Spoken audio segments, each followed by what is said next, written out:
মেয়ে জিজ্ঞেস করলো, মা, তোমার শ্বশুর বাড়ি আর বাপের বাড়ি হলে তোমার বাড়ি কোনটা? যদি এটা তোমার বাড়ি না হয় তুমি এখানে কেন থাকো? আমার 7 বছরের মেয়ের মুখে এমন প্রশ্ন শুনে সারাদিনের জমে থাকা রাগটা হুড়মুড় করে বেরিয়ে আসতে চাইল। ইদানিং অনেক কিছুই জানতে চায় সে, প্রশ্ন করে তাই সারাক্ষণ। সিজারের পরে কোমরটা বেশ ধরে এখন। ঘুম থেকে উঠতে দেরি হওয়ায় শাশুড়ি বলল, আমার বাড়িতে এসব হবে না। এটা তোমার বাপের বাড়ি না যে এত বেলা ধরে বিছানায় কাটাবে, এটা শ্বশুর বাড়ি। মেয়ে সে কথা শুনেছে, তাই এমন প্রশ্ন তার। কালকের বাসি থালা বাসন মাজতে মাজতে বললাম, গিয়ে দাদির থেকে জিজ্ঞাসা করে আয়। মেয়ে হাওয়ার বেগে ছুটে গিয়ে দাদির কোলে গিয়ে বসলো। ওদের কথাগুলো আমি রান্নাঘরে বসে বসে শুনছিলাম। জানি মেয়ের প্রশ্নের কোনো উত্তর দিতে পারবে না, তখন বলবে মা শিখিয়ে দিয়েছে। আচ্ছা দাদি, এটা কি আমার বাড়ি?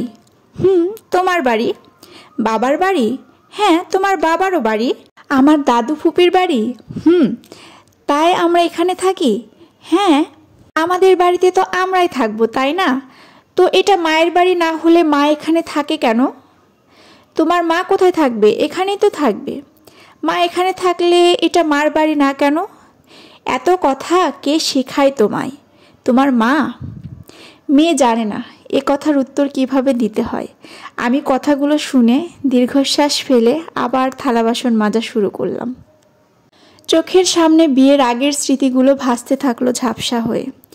আমার রুম, আমার খাট, আমার আলনা, শব্দগুলো উচ্চারণ করতেই কত সহজ লাগতো।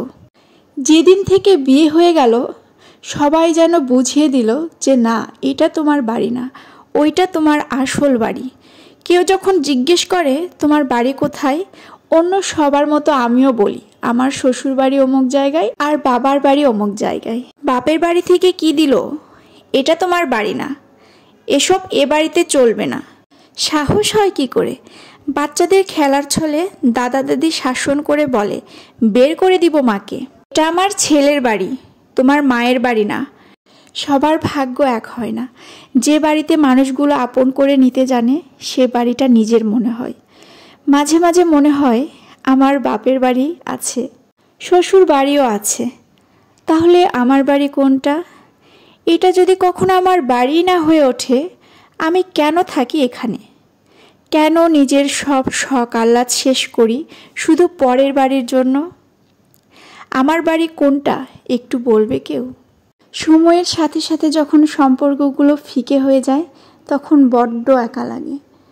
যখন অন্যের বাড়ির জন্য কাজ করতে করতে, বাচ্চা কাচ্চা লালন পালন করতে করতে নিজের শরীর শেষ করে ফেলি, তখন স্বামী নামক মানুষটাও অবহেলা করতে শুরু করে। পুরুষ মানুষ বুঝিয়ে দেয় তারা পরিপাটি মেয়েই বেশি পছন্দ করে। কেউ একবারও তখন ভাবে না এত পরিশ্রম, এত খাটাখাটনি এগুলো আসলে কার জন্য করি, কাদের জন্য করি, কোন বাড়ির জন্য করি।